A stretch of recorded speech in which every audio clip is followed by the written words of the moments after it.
அனைவருக்குமே வணக்கம்.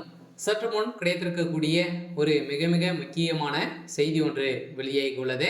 சற்று முன் ஆளுநர் RN ரவி பதவி நீக்கம், உச்சநீதிமன்றம் இறுதி தீர்ப்பு, இது மாதிரி பார்த்தீங்கன்னா செய்திகள் வெளியே இருக்கு.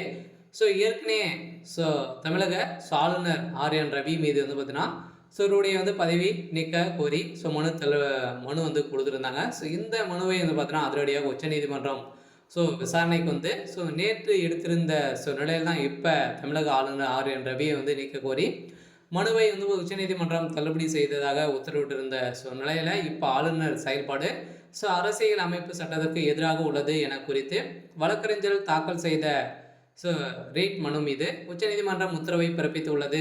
இதனால் தமிழக சட்டப்பேரவையில் ஆண்டின் முதல் கூட்டத்தொடரில் உள்ள உரையை ஆளுநர் வாசிக்கவில்லை என்பதால் அவரை நீக்க கோரி வழக்கறிஞர் ஜெய் சுகீன் என்பவர் உச்சநீதிமன்றத்தில் ரிட் மனு தாக்கல் செய்திருந்தார்.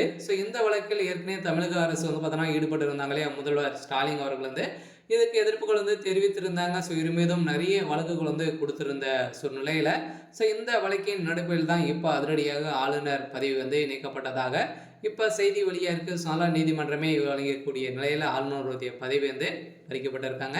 இதை பற்றி இந்த வீடியோவில் பார்க்கலாம். அதுக்கு முன்னாடி நம்ம சேனலுக்கு இப்போ தான் நீங்கள் முதல் முறையாக வந்திருக்கீங்க அப்படின்னா மறக்காமல் நம்மளுடைய சேனலை சப்ஸ்கிரைப் பண்ணி சப்போர்ட் பண்ணுங்கள். வாங்க வீடியோக்குள்ளே போகலாம்.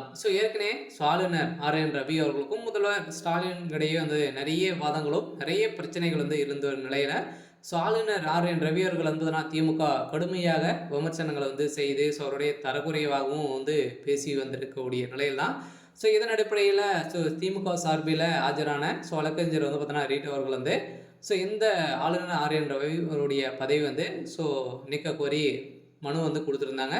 இந்த மனுவை தான் உச்சநீதிமன்றம் பார்த்தீங்கன்னா அதிரடியாக தள்ளுபடி செய்திருந்தது. இந்த தமிழக ஆளுநர் RN ரவி இந்த ஆண்டின் சட்டப்பேரவை கூட்டத்தில் உரை நிகழ்த்தாமல் புறக்கணித்து சென்று விட்டார் என 2 ஆண்டுகளாகவே ஆளுநர் இதை செய்கிறார் என தமிழக அரசு குற்றச்சாட்டியிருந்த நிலையில் தான் இதனடுப்பு இந்த நிலையில் தான் தமிழக ஆளுநர் RN ரவியை நீக்க கோரி உச்சநீதிமன்றத்தில் ஜனவரி 10ஆம் தேதி வழக்கு தொடர்ந்திருந்தாங்க. இந்த வழக்கின் அடிப்படையில் ஜெய் சுக்ரேன் என்பவர் தாக்கல் செய்த ரீட் மனுவில் ஆளுநர் RN ரவி செயல்பாடு அரசியல் அமைப்பு சட்டத்திற்கு எதிராக உள்ளது என குற்றச்சாட்டுகள் வைத்திருந்த நிலையில் ஆளுநரின் செயல்பாடுகளும் அவருடைய நடவடிக்கையே சரியில்லை அப்படின்ற மாதிரி தான் பார்த்தீங்கன்னா தமிழ்நாடு அரசு முதல்வர் ஸ்டாலின் அவர்களும் குற்றச்சாட்டுகள் வைத்திருந்த நிலையில் தான் இப்போ ஆளுநருடைய பதவி பறிப்பு இருக்குது.